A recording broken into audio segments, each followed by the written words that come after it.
kapatid, kasama natin ang mga idolo. Talo si Brad Pitt, si Angelina Jolie, kung sino mang sikat na Hollywood star sa mundo. Bakit? Dahil iba ang fulfillment ng mga kapatid nating nandito ngayon. Idolo sila ng kanilang mga supling at minana pa ang talento nila. Mr. April Boy Regino, ikaw na kaya tumawag sa ating guest. Naku, thank you, Idol! Thank you, nandito ka. I love you, Idol! I love you too. Thank you talaga at nandito ka ngayon. Salamat po. Ito po ang aking anak. Ang pinakamamahal kong anak na lalaki, nag-iisang anak kong lalaki, Mr. JC Regino. Wow! Ba? Si JC? Hindi KC, ha? Hindi KC. JC! JC, talaga bang, hello, talaga bang anak ka ni April? O parang tiga-Korea novela ka eh.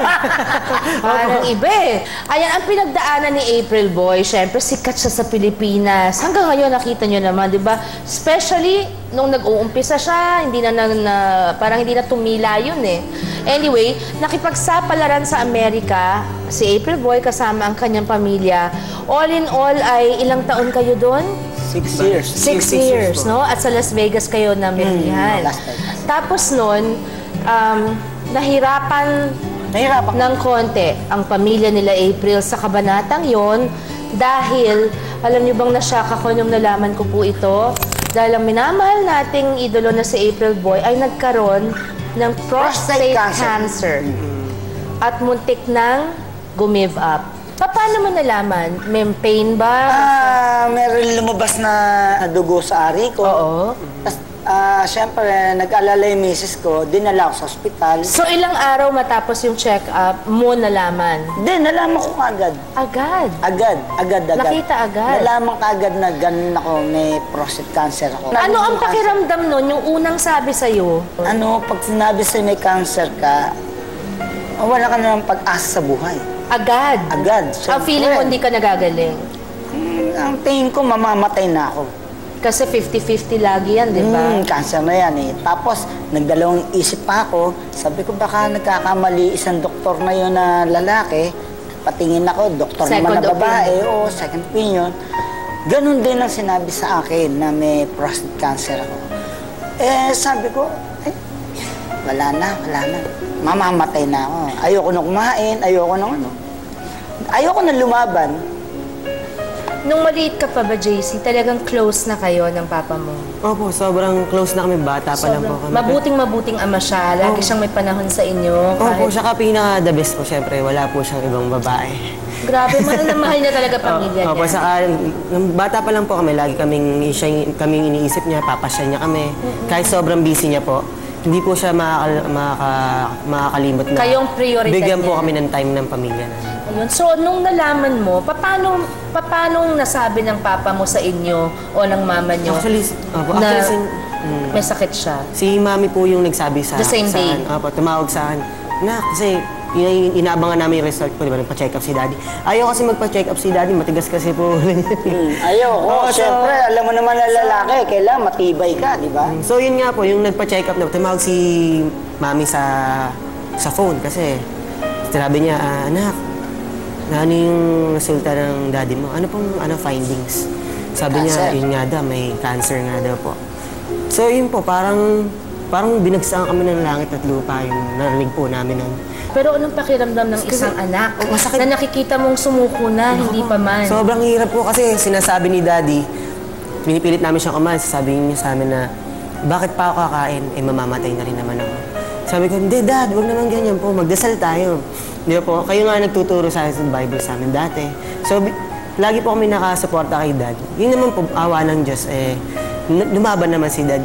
At sa awa ng Panginoong Diyos, na daan sa dasal at sa mahusay na paggamot, we're very happy to announce to everyone that April Boy is now cancer-free. Yes!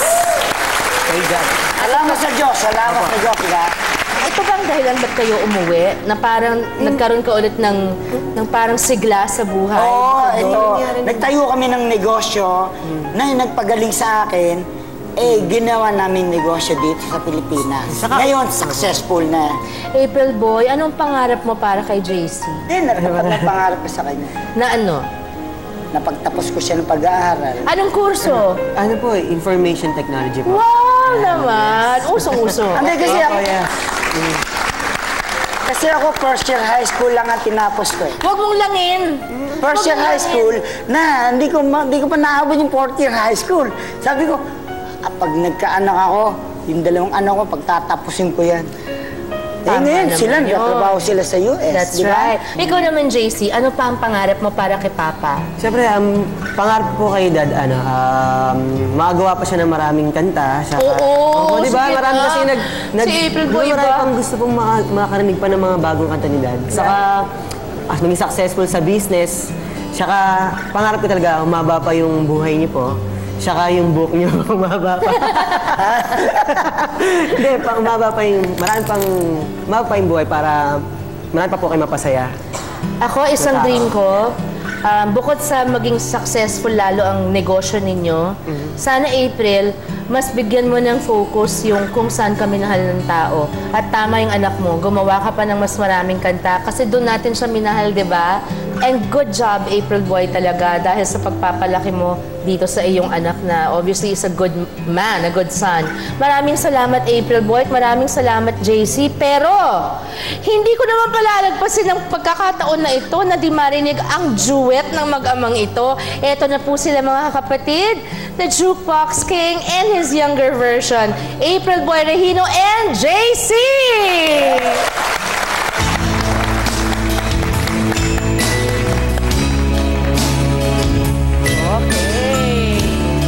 Lusang. Sa'yo na ang pagmamahal kung sa'yo ay inilaan, di ko inaakala. Hello po. Sana ko iyong iwanan. Akala ko tayo ng dalawa, yung pala ay mayroong iba. Nagmukha tuloy akong tanga.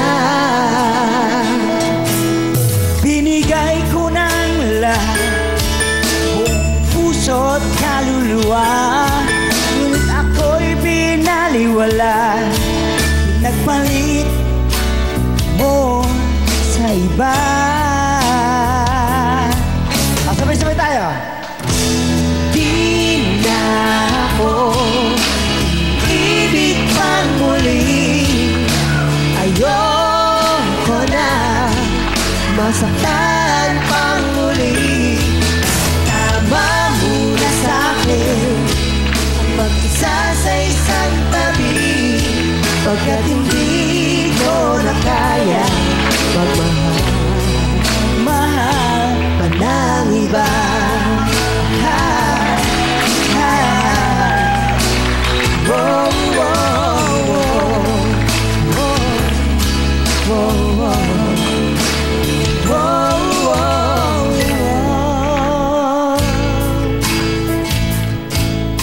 As a father, natutuwa ako kasi yung mga anak ko sumusunod sa yapak ko.